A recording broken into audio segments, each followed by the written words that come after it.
राजस्थान में पिछली गहलोत सरकार के दौरान बनाए गए 17 नए जिलों के भविष्य का फैसला अब कैबिनेट सब कमेटी की बैठक में होगा।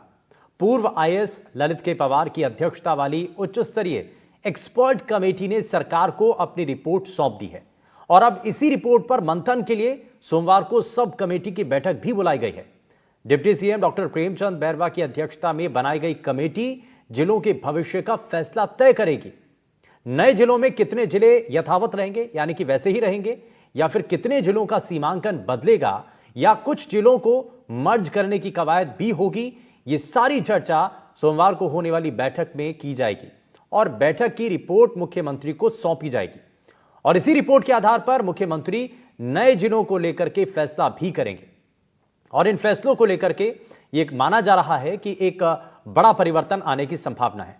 दरअसल इस कमेटी की रिपोर्ट के अंदर अलग अलग राज्यों से जो वहां पर व्यवस्थाएं तय की गई हैं, जब किसी भी जिले का गठन किया जाता है तो किस आधार पर होता है, बाकायदा इसका अध्ययन भी किया गया।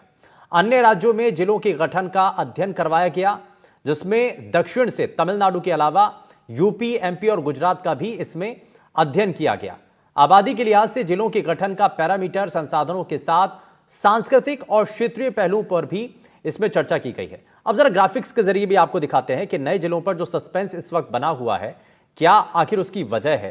दरअसल कांग्रेस सरकार के राज में 17 नए जिले गठित किए गए थे और उन जिलों को लेकर के सवाल उठे कि उसमें कुछ अनियमितताएं बरती गई हैं और उसी के आधार पर इसको रिव्यू करने के लिए दे दिया गया। इसके लिए कमेटी तय की गई और उस कमेटी के जरिए अलग अलग राज्यों का अध्ययन किया गया, वहां पर कैसे नए जिलों का गठन होता है और किन किन चीजों का ध्यान रखा जाता है। अब ये कहा जा रहा है कि कुछ जिलों को मर्ज करने की इसमें कवायद भी है। बैठक की रिपोर्ट मुख्यमंत्री भजनलाल शर्मा को सौंपी जाएगी और उसके आधार पर, इसी रिपोर्ट के आधार पर मुख्यमंत्री भजनलाल शर्मा नए जिलों पर फैसला करेंगे और इस बैठक के अंदर मंत्री राज्यवर्धन राठौड़ समेत कई मंत्री भी इसमें शामिल होंगे। और गहलोत सरकार में बने 17 जिलों को लेकर के फिलहाल ये संकट बनता हुआ दिखाई दे रहा है और इसी को हम समझने की कोशिश कर रहे हैं। हमारे साथ इस बीच कुछ खास मेहमान कार्यक्रम में जुड़ रहे हैं, आप जरा उनसे भी जानेंगे कि असल में इसके पीछे के कारण क्या हैं और इसका असर क्या होगा। बार बार सवाल ये भी उठ रहा है कि क्या जो नए जिले इसमें बनाए गए थे, क्या उसमें कुछ फेरबदल भी हो सकता है। जरा समझते हैं। तीन खास मेहमान हमारे साथ कार्यक्रम में जुड़ चुके हैं। हमारे साथ राजनीतिक विश्लेषक हेमंत भाई गोयल जी कार्यक्रम में जुड़ चुके हैं। हमारे साथ बीजेपी से प्रवक्ता शैलेश कौशिक जी कार्यक्रम में हैं और कांग्रेस पार्टी से प्रवक्ता डॉक्टर सुमित गर्ग जी कार्यक्रम में जुड़ चुके हैं। सभी का बहुत स्वागत है। शुरुआत में लेकिन शैलेश कौशिक जी आपसे ही कर रहा हूँ। ये सब कमेटी तैयार की गई और अलग अलग राज्यों का अध्ययन किया गया। नए जिलों को लेकर के रिव्यू करने का जो फैसला था पहले से ही तय था, लेकिन सोमवार को एक बैठक होने जा रही है, उसमें उसकी रिपोर्ट के आधार पर ये तय होगा कि आखिर इन जिलों का भविष्य क्या है। आखिर नौबत क्यों आन पड़ी, ऐसा क्यों हुआ, क्या वजह थी। तो वेंदु जी, जिस तरीके से पूर्ववर्ती सरकार द्वारा आनन फानन में बिना किसी एक सुनियोजित तरीके से, किसी एक्सपीरियंस के थ्रू, किसी एक अनुभव, किसी परीक्षण के थ्रू राजस्थान में 17 जिले बना दिए गए और केवल राजनीतिक दबाव कहें या विधायक को खुश करने की कवायद हो, ना तो इंफ्रास्ट्रक्चर का ध्यान रखा गया, ना प्रशासनिक आवश्यकताओं का, ना सांस्कृतिक परिदृश्य का, ना क्षेत्रफल का, ना सीमांकन का, ना आबादी का। ऐसी स्थिति में आप देखते हैं कि इन जिलों के गठन के बाद से लगातार इन जिलों, कई जिलों में भी इस तरीके के विरोध के स्वर उठे। किसी जगह तो एक पंचायत समिति को एक जिला बना दिया गया, किसी जगह बिल्कुल एक जिले के हेडक्वार्टर को 35 किलोमीटर दूर है और अगर उससे दूसरा जिला देखा जाए तो 10 किलोमीटर दूर है। तो इस तरीके से जो तमाम खामियां रही, जिसके आधार पर इनका अंदर खाने विरोध भी होता रहा और जिस तरीके से चाहे वो जनप्रतिनिधियों में नाराजगी रही, उसके आधार पर सरकार द्वारा एक रिव्यू कराया गया, एक कमेटी बनाई गई और जिस डिप्टी सीएम साहब की अध्यक्षता में और उनके द्वारा एक विशेषज्ञ जो एक्सपर्ट है ललित के पवार, जो वरिष्ठ आईएएस रहे हैं, उनके नेतृत्व में जो एक इनका जिस तरीके से एग्जामिन किया गया, जिस तरीके से समीक्षा की गई और रिपोर्ट दी गई, उसके आधार पर अब निर्णय होगा। क्योंकि सरकार द्वारा जो निर्णय किए गए थे वो आनन फानन में केवल विधायकों को खुश करने के लिए किए गए थे। सुमित जी को जोड़ रहा हूं। सुमित जी, आनन फानन में चुनाव से ठीक पहले चुनावी फायदा लेने के लिए, विधायकों को खुश करने के लिए ये निर्णय ले लिया गया था और उसी का नतीजा है कि अब उसको रिव्यू करना पड़ रहा है। शुभेंदु जी नमस्कार। शुभेंदु जी, मेरे को नहीं लगता कि इस रिव्यू की कोई जरूरत। पूर्ववर्ती सरकार ने आनन फानन में निर्णय नहीं लिया। काफी लंबे समय तक जो कमेटी थी उसने अध्ययन किया और उसके बाद ये रिपोर्ट दी। अब ये रिव्यू कराना चाहते हैं, ये इनका परव्यू है क्योंकि ये सत्ता में है। लेकिन मुझे कई बार लगता है कि बीजेपी क्यों सदैव नोटबंदी मोड में रहती है। नोटबंदी मोड से मेरा मतलब यह है कि जनता को परेशान करना, दुखी करना, प्रताड़ित करने के मूड में रहती है। छोटे जिलों से इस प्रदेश की जनता को कहीं ना कहीं सहूलियतें मिलने जा रही। हमने इस चीज का बहुत अच्छे से ध्यान रखा। दो चीजें होती है शुभेंदु जी, कोई भी अगर आप जिला या छोटे राज्य या जिले बनाए, एक तो क्षेत्रफल के हिसाब से और दूसरा जनसंख्या के हिसाब से। मैं दोनों का एग्जांपल दे देता हूं। भाई कह रहे थे ध्यान नहीं रखा गया। पूरी की पूरी लिस्ट अगर क्षेत्रफल के हिसाब से देखें, राजस्थान पर देश में नंबर 1 स्थान पर है। जिले हैं 33। अगर आज की स्थिति में माने उन 17 को, अगर ये नहीं मानते उनको हटा दे तो छत्तीसगढ़ उसका 9वां स्थान है, वहां भी है 33। तमिलनाडु का 10वां स्थान है, वहां है 38। यूपी का हमसे 4थे स्थान पर यूपी है, जिले हैं 75। और राज्यों की अगर बात करूं, छोटे राज्यों की, छत्तीसगढ़ और उत्तराखंड अपने जो मूल राज्य थे उनसे अलग हुए और आज उनसे ज्यादा प्रोग्रेसिव है।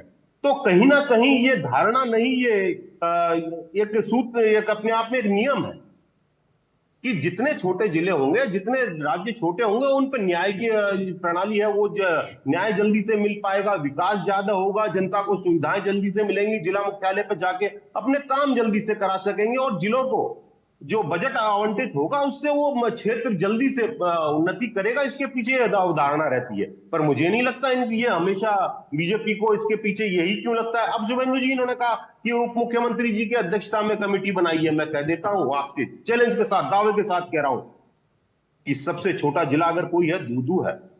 अगर ये पारदर्शी है तो उप मुख्यमंत्री जी बदल के दिखा दें, उसको हटा के दिखा दें दूदू को कि दूदू जिला नहीं है। उप मुख्यमंत्री वहीं से आते हैं, प्रेमचंद बैरवा जी, और वही अध्यक्ष है। मैं आपके पास दावे के साथ कह सकता हूं कि ये नहीं होगा, केवल और केवल बदले की भावना से। ये अगर ये करेंगे तो काम करेंगे, जहां जहां कांग्रेस के विधायक जीते हैं उन जिलों में थोड़ा बहुत गोलमेल करेंगे। लेकिन मैं आपके माध्यम से प्रदेश की सरकार को चेताना चाहता हूं कि अगर ऐसा हुआ तो उन जिलों में जनाक्रोश भड़केगा, उसकी जिम्मेदारी सरकार की होगी। जनता बिल्कुल भी स्वीकार नहीं करेगी। जनता चाहती है, जनता स्वीकार कर चुकी है कि ये जिले हैं। अगर इनसे अगर छेड़ाखानी ये सरकार करती है तो भविष्य में अगर कुछ अनहोनी होती है तो उसकी जिम्मेदारी पूर्णतः सरकार की होगी। ठीक है, मैं इस पर जवाब लूंगा। मैं जरा शैलेश जी को भी जोड़ूंगा, लेकिन उससे पहले जरा हेमंत जी को जोड़ रहा हूँ। हेमंत सर, एक चीज़ पता है, यही तो बात है कि अगर जो नियम तय कर दिया, जिन जिलों को बना दिया गया, अगर उससे कोई छूटछाट करेगा तो जाहिर सी बात है कि ग्राउंड पर इसका रिएक्शन देखने को मिलेगा और चुनाव सर पर है। ऐसे में ये तो बड़ा मुश्किल है किसी भी पॉलिटिकल पार्टी के लिए कि इस समय में अगर कोई फैसला आता है या फैसला करते हैं तो उसका कहीं ऐसा तो नहीं कि उल्टा दाव पड़ जाएगा। शुभेंदु जी, इसमें कोई दो राय नहीं है कि तत्कालीन मुख्यमंत्री अशोक गहलोत साहब ने अपने राजनीतिक हितों को साधने के लिए, और जैसा वो कहते थे अपने सभी विधायक साहिबान से कि आप मांगते मांगते थक जाओगे, मैं देते देते नहीं थकूंगा, और जिन लोगों ने, जिन एमएलए ने नहीं मांगा उनको भी दे दिया। तो ये तो बहुत जाहिर सी बात है, अगर उनको इतना वो राजस्थान के विकास को लेकर इतनी सिंसियर थे तो सरकार के रहते साल 2 साल 3 साल पहले इन जिलों का गठन करते, वहां पर सारा इंफ्रास्ट्रक्चर का वो गठन करते, सारी चीजों का वो गठन करते, रिपोर्ट पहले मंगाते, फिर जिलों का गठन करते। तो ये तो जाहिर सी बात है कि उन्होंने केवल सरकार को रिपीट मोड में लाने के लिए ये सारे फैसले लिए। लेकिन अब चूंकि जिलों का गठन सरकार कर गई, जितनी भी घोषणाएं सरकार ने चुनाव से 6 महीने पूर्व करी, वो सारी घोषणाएं नई सरकार के नीले गले की फांस बन गई। जाहिर सी बात है, अभी जो कांग्रेस के प्रवक्ता कह रहे थे कि अगर अब जिलों को वापस लेंगे तो जनाक्रोश भड़केगा, नहीं भड़केगा तो विपक्ष के लोग किस काम आएंगे, वो भड़काएंगे।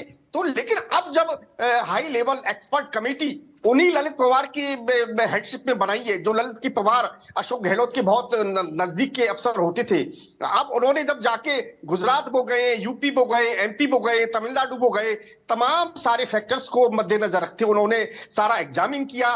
क्या यहाँ पर सारे संसाधन मौजूद हैं, क्या क्या यहाँ पर बनाना उचित होगा, क्या, ये तमाम चीजों को ध्यान में रखते हुए उन्होंने रिपोर्ट सब कमेटी को सौंप दी है। कल कैबिनेट सब कमेटी की मीटिंग होगी।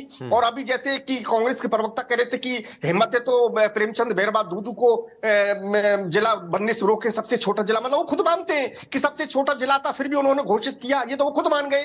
तो ये तमाम बातें पॉलिटिकल नहीं होनी चाहिए। जब आप 17 जिले घोषित कर रहे हैं तो उसके लिए पीछे पूरा जनाधार होना, पूरा आधार होना चाहिए। आप पूरी तरह से एग्जामिन उनको करवाते, वहां पर सारी चीजें आप व्यवस्थाएं आप देखते कि क्या यहाँ इन जिलों को घोषित बनाना उचित होगा, क्या केवल जिला घोषित करने से जिला नहीं बन जाएगा या वो वहां का विकास की राह नहीं खुल जाएगी तब तक। तो इसलिए अब लेकिन अब चूंकि इसमें दो ऑप्शन रखे गए हैं कि या तो पहले जो छोटे जिले हैं उनको बड़े जिलों में शामिल कर दिया जाए, या जो ऑलरेडी बड़े जिले हैं उनको उनका हिस्सा छोटे जिलों में शामिल कर दिया जाए। तो ये सारे सीमांकन पूरे तरीके से उनका एग्जामिन करवा के फिर जिले घोषित किए जाएंगे। जरूरत पड़ी तो पूरे 17 जिले बरकरार रखे जाएंगे, लेकिन उसका कोई आधार होना चाहिए, उसका कोई बेसिस होना चाहिए। केवल एक अपने राजनीतिक स्वार्थों की पूर्ति के लिए अगर इतने बड़े कदम ले लिए जाते हैं तो उसके दूरगामी परिणाम सामने आते हैं। ठीक है, मैं इसमें शैलेश जी को जोड़ता हूँ। शैलेश जी, इसमें सबसे बड़ा मुद्दा इसमें क्या नजर आया?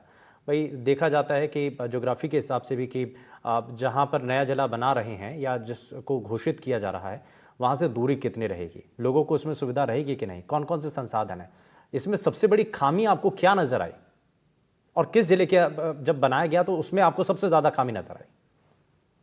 तो बिंदु जी, मैं आपकी बात का जवाब देने से पहले मेरे कांग्रेस के प्रवक्ता मित्र की चंद बातों का जवाब दूंगा। आज उन्होंने बड़े दावे के साथ कहा था कि बहुत सोच समझ कर बनाए थे, बड़ी लंबी एक्सरसाइज की थी, बड़े वरिष्ठ प्रवक्ता हैं। मैं इनसे एक बात पूछना चाहूंगा आपके चैनल के माध्यम से, अगर इतनी ही एक्सरसाइज की थी गहलोत साहब ने और उनकी सरकार ने, तो मैं पूछना चाहूंगा, डीडवाना कुचामन को एक जिला बनाया गया था बजट सत्र के दौरान 17 जिलों के साथ, इनको ध्यान होगा अच्छी तरीके से। और जब अक्टूबर में आचार संहिता लगने से कुछ दिन पहले 3 जिले बनाए थे, सुजानगढ़, मालपड़ा, तो फिर कुचामन को अलग क्यों कर दिया? क्या 4 महीने में ऐसी मजबूरी आ पड़ी कि आपने डीडवाड़ा कुचामन को एक साथ जिला बनाया और 4 महीने बाद तुरंत उसको अलग कर दिया? इससे स्पष्ट है कि इनका विजन जिलों के प्रति, राजस्थान के विकास के प्रति नहीं था, केवल विधायक और अपनी कुर्सी के प्रति था। अगर वास्तव में प्रवक्ता जी इस बात का जवाब दे तो अच्छी बात होगी। दूसरी बात ये कह रहे थे कि साहब बहुत सोच के बनाया था, तो बजट सत्र में क्या 1 रुपए का प्रावधान किसी भी 17 नए जिले या 3 संभाग के लिए किया गया? एक जिले के लिए लगभग 3000 करोड़ रुपए का आवंटन होता है। क्या 1 रुपए का प्रावधान इनके माननीय मुख्यमंत्री तत्कालीन जो थे गहलोत साहब ने बजट सत्र में किया? तीसरी बात ये कह रहे थे कि केवल आपके फैसलों को अगर हमें बदलने की आदत नहीं है, हर फैसले की जो सरकार के 6 महीने के हैं उनकी समीक्षा हो रही है। अगर आपका सही फैसला है तो जारी है, लेकिन अगर आपका सारे फैसलों को क्लीन चिट नहीं दी जा सकती, जिस तरीके से आपने राजस्थान की जनता को धोखे में रखा, जिस तरीके से राजस्थान की जनता को लूटा और जिस तरीके से विधायकों को खुश रखा, आपके हर फैसले का, चाहे भूमि आवंटन नीति का हो, चाहे प्रशासन शहरों के संग में गड़बड़ी क्या हो, चाहे 303 नए कॉलेज खोल के जिस तरीके से आपने करा हो उसका हो, प्राइवेट और गवर्नमेंट कॉलेज का, हर फैसले की समीक्षा होगी। सरकार दुर्भावना से काम नहीं कर रही, पूर्वाग्रह से काम नहीं कर रही, केवल राजस्थान की जनता के हित में। आप हर एक जो पुरानी सरकार का लिया गया फैसला था, आप उस पर सवाल खड़ा कर रहे हैं सर। तो हर सरकार का अपना एक स्टाइल होता है, तरीका होता है। तो अगर आप दायरा क्या होगा इसको चेंज करने का? देखिए, आप एक बार बताइए, मैं पूछ रहा हूं कि मैं वही तो कह रहा हूं, मैंने बताया कि इनकी किस तरीके से निर्णय लिया उसका उदाहरण दे दिया। अगर कोई जिले के सीमांकन की स्थिति स्पष्ट नहीं है, कोई जिले की मुख्य, अगर मैं आपको उदाहरण देता हूं कि भरतपुर में डीग जिला बना है और रारे तहसील मात्र भरतपुर हेडक्वार्टर से 7 किलोमीटर की दूरी पर, डीग से दूरी 32 किलोमीटर है। कौन सी जगह पास है उसके लिए? आपने उसको जिले में जोड़ दिया। आप जिस दूदू की बात कर रहे हैं, दूदू में आपने केवल एक पंचायत समिति को जिला बना दिया। किस तरीके से आपने गठन किया है? और आपने जो राजनीतिक उद्देश्य देखे उनकी पूर्ति भी नहीं हुई। उसी दूदू से आपके बाबूलाल नागर हार गए। राजस्थान की सरकार ने जिस तरीके से कमेटी गठन किया और जिस तरीके से एक एक्सपर्ट कमेटी ललित के पवार जी ने इस पर एक्सरसाइज की है, निश्चित रूप से मैं कह सकता हूं कि हर जिले की जो आवश्यकता है, मूलभूत आवश्यकताओं के हिसाब से, चाहे क्षेत्राधिकार हो, चाहे प्रशासनिक आवश्यकता हो, चाहे सांस्कृतिक परिदृश्य हो, चाहे उसकी क्षेत्रफल जनसंख्या का मामला हो, हर विषय के साथ गहनता से अनुभव करते हुए रिपोर्ट दी गई है और उसके आधार पर राजस्थान की सरकार जनता के हित में और राजस्थान के हित में महत्वपूर्ण नीतिगत निर्णय लेगी। ठीक है, मैं इसमें सुमित जी को जोड़ लेता हूं। सुमित जी, एक चीज बताइए कि अगर ठीक होगा तो उसमें कोई छेड़छाड़ नहीं होगी, और अगर कहीं पर अनियमितता होगी, यही तो, इसीलिए तो कमेटी तैयार की गई है ना, सब कमेटी, यही तो फाइंडिंग है उसकी, और वो रिपोर्ट पेश कर दी गई है, और उसके बाद सीएम जब रिपोर्ट, जो भी रिपोर्ट आएगी उसके आधार पर सीएम फैसला ले लेंगे। तो इसमें आपत्ति तो नहीं होनी चाहिए फिर? शुभेंदु जी, बात नियत की है कि केवल और केवल इसलिए ये करना है कि कांग्रेस को इसका क्रेडिट नहीं जाना चाहिए, और इसके पीछे कुछ नहीं है। क्योंकि इन्हें पता है जनकारी फैसला था, जनता के लिए फैसला था, जनता की सुविधा के लिए फैसला था, जनता के भले के लिए फैसला था, क्षेत्र की उन्नति के लिए फैसला था। तो इन सब को लेके, क्योंकि ये तो 4 साल में कुछ नहीं, काम, अभी 1 साल में ये तो शैलेश कौशिक जी अब जिले का नाम लेकर के बता रहे हैं ना कि मैं विधानसभा के वही समय में जब तो- लेकर के आए और चुनाव से ठीक पहले बदल दिया गया। बता रहा हूं मैं, 1.5 अलग कर दिया। मैं वही बता रहा हूं। तो इनको ये लगता है कि इसका क्रेडिट जो है कि कांग्रेस को जाएगा, तो उसमें खामियां ढूंढ रहे हैं कि कहीं कहीं कुछ कुछ खामियां मिल जाएं और कुछ ना कुछ आरोप लगा के थोड़ा बहुत रद्दोबदल कर दें और काम निकाल लें पतली गली से। हेमंत भाई ने भी कहा कि एमएलए को ध्यान में रख के कि गहलोत साहब ये कहते थे मैं देते देते नहीं थकूंगा, तुम मांगते मांगते थक जाओगे, और कहीं तो ऐसे भी जिले बना लिए जिन्होंने मांगे नहीं थे। तो नहीं मांगे थे वो भी मांग बनाए, वो इसलिए बनाए कि कमेटी ने रिकमेंड किया। रामलुबाया जी जो वरिष्ठतम आईएएस थे उस वक्त, उनकी कमेटी थी, उसने रिकमेंड किया और हमने बनाए। और जहां तक बात है, उस सरकार के चलते ही हमने वहां पे कलेक्टर एसपी को नियुक्ति करी और वहां पे सुचारू व्यवस्था चालू हो, उसके लिए हमने एक रोड मैप तैयार किया कि आने वाली सरकारों को दिक्कत ना हो और ये जिले जो है एज सच अपना काम करें। जहां तक सीमांकन की बात थी, तो मैं आपको बता देता हूं, रामलुबाया जी ने 4 बार उसमें कैबिनेट कमेटी ने उसमें परिवर्तन किए थे, और उसके बाद जो बाद में आए वो हमने अक्षरशः उनकी पालना करते हुए उन्हें लागू किया। जहां तक आज की बात है, शिवन जी, मैं एक बात और कह देता हूं, ये कहते हैं कि कहीं जनसंख्या नहीं है इसलिए जिले नहीं बनने चाहिए। तो मैं इनसे पूछना चाहता हूं कि अगर राजस्थान के परिदृश्य में देखें तो हमारे यहाँ नगर पालिकाएं जो है, नगर पालिका नगर परिषद, वहां 1200 से 2000 के बीच में कारपोरेटर बन जाता है। बंबई में तो एक इमारत में 1200 से 1500 लोग रहते हैं, तो क्या वो एक इमारत को बना दें? ऐसा नहीं होता, हर चीज का एक नियम होता। आपको ये देखना पड़ता है कि जनता अपनी सुख सुविधाओं के लिए कितनी प्रताड़ित हो रही है, कितनी दूर जा रही है, कितना उसको चलना पड़ रहा है, या जो प्रशासन है उसके पास नहीं, आने उसके में लिए कितनी कितना फंड देरी दिया कर ना? रहा है। अगर नए जिले घोषित कर दिए तो उसके बाद कितना पैसा दिया भाई? इलाके के विकास के लिए, उस जिले को आगे बढ़ाने के लिए उसको फंड की जरूरत होगी ना। मैं ठीक है बिल्कुल होगी। हाँ। मैं यही कह रहा हूं कि सरकारों का काम जो है विकास करना होता है। ये वेलफेयर स्टेट है साहब, आपको ये नहीं देखना पड़ेगा कि ये पैसा मैं खर्च कर दूंगा तो क्या होगा, आपको जनता के लिए पैसा खर्च करना पड़ेगा। You are working in welfare state. नहीं तो यही तो सवाल उठ रहा है सर कि जब जिला बना दिया तो उसके बाद उसको पालन पोषण के लिए ये खर्चा भी तो देना पड़ेगा ना। बिल्कुल ये बना करके छोड़ देना।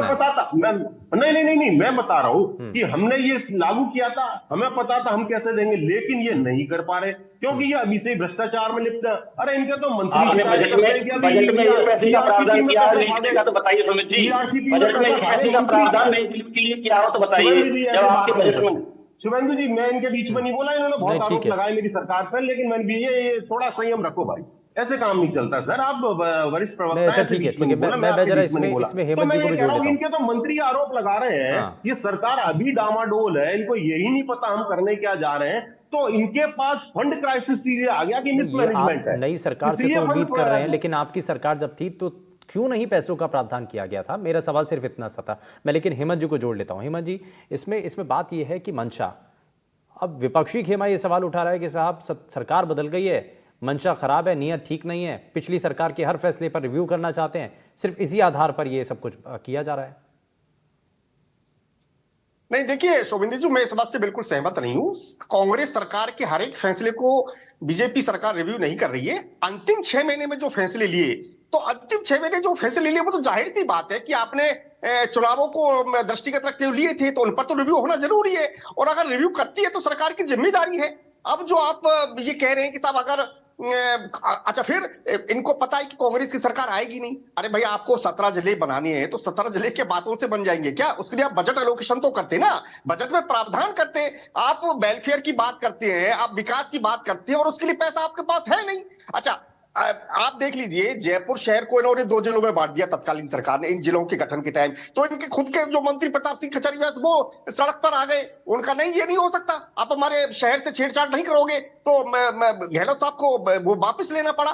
तो अगर इनकी सरकार भी होती तो इन 17 जिलों के गठन के बाद हर आदमी ये कहता कि साहब हमारा भी जिला बना दो, तो इनके आगे बीजेपी प्रवक्ता तू लिखिए। नहीं देखिए, पर्सनल कमेंट बिल्कुल नहीं, पर्सनल कमेंट नहीं, हमारे लिए सम्मानीय है। देखिए, आपके लिए अगर कोई कहेगा तो उस बारे में भी हमें आपत्ति होगी, लेकिन किसी भी हमारे मेहमान के ऊपर आप टिप्पणी ना करें प्लीज। पर्सनल कमेंट बिल्कुल भी नहीं, आप तर्क को काटिए ना, अगर वो अपना पॉइंट रख रहे हैं उसको आप काटिए। सुमित जी, इस तरीके से नहीं, अभी आप खुद ही कह रहे थे ना कि बीच में ना बोले, अभी आप खुद ही बिल्कुल इन्होंने बोला हमारी सरकार, मेरे को उससे आपत्ति है। ये हमारी सरकार कैसे कह सकते हैं?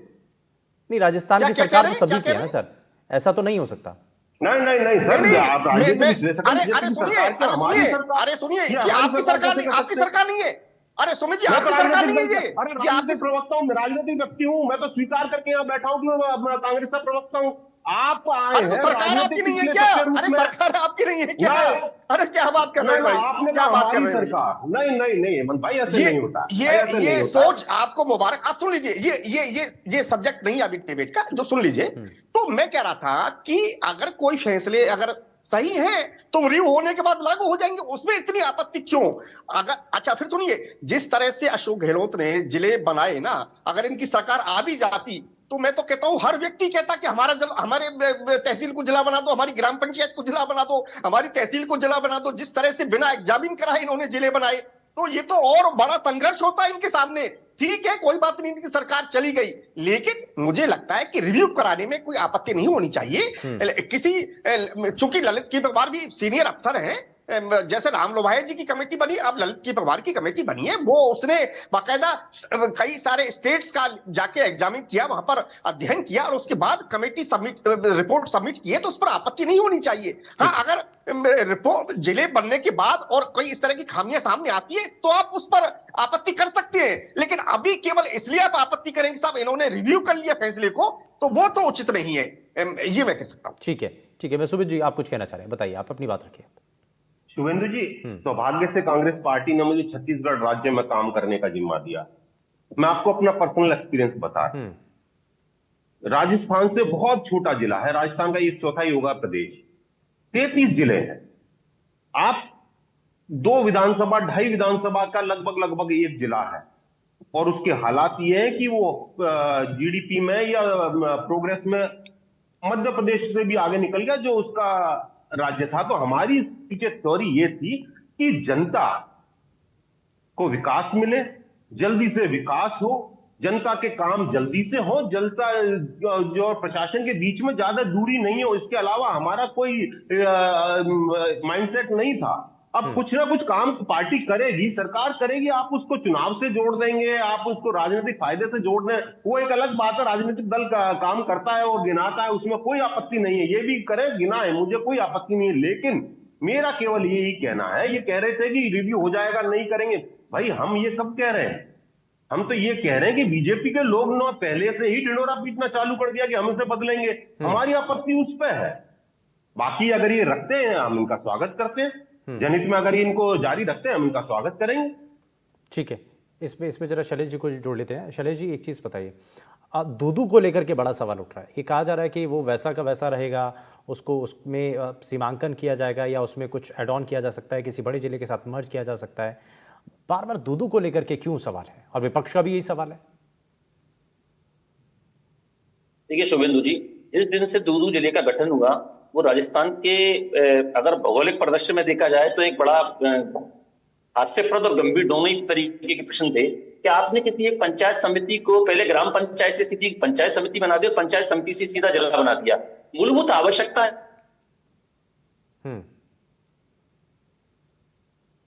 ठीक है, वहां की कुछ जो स्थितियां हैं उसको भी देखना चाहिए। सुमित जी थोड़ा सा मैं ऐड कर दूं? ठीक है, आप बताइए सुमित जी। मेरी थोड़ा सा एक आपत्ति ये भी है कि अगर कहीं ना कहीं इन्हें लगता है कि कुछ गलत हुआ है, सुमित जी एक मिनट, मैं ये कह रहा हूं सुमित जी, अगर वास्तव में आपके निर्णय इतने उचित थे, मैं कह रहा हूं आपकी सरकार ने निर्णय किया जनता की, तो उसी दूदू से और कई जिले से जहां बने थे वहां क्षेत्रीय विधायक हार गए, जनता को भी वो निर्णय पसंद नहीं आए। आवश्यकता ये नहीं है कि विधायक क्या चाहता है, आवश्यकता ये जनता क्या चाहती है। और इसीलिए ये कि जिस तरीके से भजनलाल सरकार ने आते ही इस संदर्भ में एक कमेटी का गठन किया और एक हाई लेवल कमेटी ने टाइम बाउंड प्रोग्राम के अंतर्गत अपनी रिपोर्ट दी। देखिए 30 सितंबर उसका टाइम फिक्स था, 30 सितंबर से पहले रिपोर्ट दे दी गई और अब मंत्रिमंडल समिति अपनी रिपोर्ट पेश करेगी और सरकार निर्णय करेगी। किसी भी जनता के साथ, किसी भी जिले के साथ और राजस्थान के साथ कोई आई नहीं होगा जो आवश्यकता पर क्षेत्रफल के हिसाब से, परिदृश्य, सांस्कृतिक दृश्य के हिसाब से, मूलभूत जातिगत और मूलभूत क्षेत्रीय जनसंख्या के हिसाब से संतुष्ट जो आवश्यक होंगे वो जिले बनाए जाएंगे। और निश्चित दूसरे राज्यों से तुलना जो की जा रही है शैलेश जी, आप जैसे छत्तीसगढ़ का जिक्र किया कि भाई आप वहाँ देख लीजिए कितना छोटा सा राज्य है क्षेत्र के हिसाब से, लेकिन राजस्थान में फिर भी उसके लिहाज से तो बहुत कम जिले हैं। तो फिर ऐसी स्थिति क्यों? मतलब वहां भी बढ़ाया जा सकता है ना, फिर तो संभावनाएं तो ज्यादा है ना। आप शुभेंदु जी, जैसे कि अपन चर्चा में यही बात कर रहे हैं कि ये सरकार ने कहा निर्णय किया कि हमने कहा रिव्यू कर रहे हैं। हाँ। रिव्यू का मतलब समीक्षा कर रहे हैं। समीक्षा के आधार पर क्या निष्कर्ष निकलता है, क्या उससे निष्कर्ष निकल रहे, कितने जिलों की आवश्यकता है, कौन कौन से जिलों, हो सकता है कोई निर्णय की आवश्यकता भी तो पड़ सकती है। इस तरीके से रिव्यू, समीक्षा का मतलब होता है एक वास्तविक आकलन की कितनी आवश्यकता है, वो किस लिए आवश्यकता है। केवल राजनीतिक दबाव महत्वपूर्ण नहीं है, वास्तव में जनता को कितना लाभ होगा, राजस्थान को कितना लाभ होगा, इसमें यह तय किया जाएगा कमेटी के माध्यम से जब निर्णय होगा। ठीक है, ये बड़ा महत्वपूर्ण विषय है। इसमें सुमित जी कुछ कहना चाह रहे हैं, जरा आखिरी कमेंट में ले रहा हूं। सुमित जी जरा जल्दी से बात पूरी कीजिए। शुभेंदु जी, शैलेश जी ने एक बात कही कि अगर इतना ही था तो एमएलए क्यों हार गए। तो शैलेश जी मैं ये पूछना चाहता हूं, अगर आपकी सरकारें इतनी प्रिय है तो आपके 11 एमपी क्यों हार गए? 400 पार का नारा देने वाले 240 से नीचे आप क्यों आ गए? ये बात ठीक नहीं है, या अपन बिंदु पर रहे तो वही ठीक है। शैलेश जी, शुभेंदु जी मैं एक बात ऐड करना चाह रहा था उस टाइम कि अगर वाकई में इनकी नीयत ठीक थी तो ये चाहते कि जो लोग उस समय निर्णय में शामिल थे कम से कम कमेटी में उनको शामिल कर लेते, या विधानसभा में चर्चा कर लेते, विधानसभा की कमेटी बना के उसमें चर्चा कर लेते, इसमें कांग्रेस के एमएलए भी होते जो उस वक्त शामिल थे। लेकिन चूंकि इनकी नीयत ठीक नहीं है इसलिए इन्होंने ऐसा नहीं किया। फिर भी मैं परमात्मा से प्रार्थना करता हूं कि जनहितैषी कार्य जो पूर्ववर्ती सरकारों ने किए हैं ये दुराभाव के चलते उनको नहीं बदलेंगे और प्रदेश एक उन्नति की ओर अग्रसर होगा। ठीक है, इसमें नियत को लेकर के सवाल है, लेकिन निष्कर्ष का इंतजार है क्योंकि कल इसमें बैठक होने जा रही है और इस बैठक की जो रिपोर्ट होगी वो मुख्यमंत्री के सामने पेश की जाएगी और उसी के आधार पर खुद मुख्यमंत्री इस पर फैसला लेंगे। खैर, बहुत शुक्रिया सभी खास मेहमानों का कार्यक्रम में शामिल होने के लिए, लेकिन इस सब कमेटी के जरिए एक बड़ा फैसला राजस्थान के अलग अलग जिलों के लिए तय होने जा रहा है कि उन जिलों का आखिर भविष्य क्या है। यार, एक छोटे से ब्रेक के लिए आप बने रहिए एनडीटीवी राजस्थान के साथ। नमस्कार।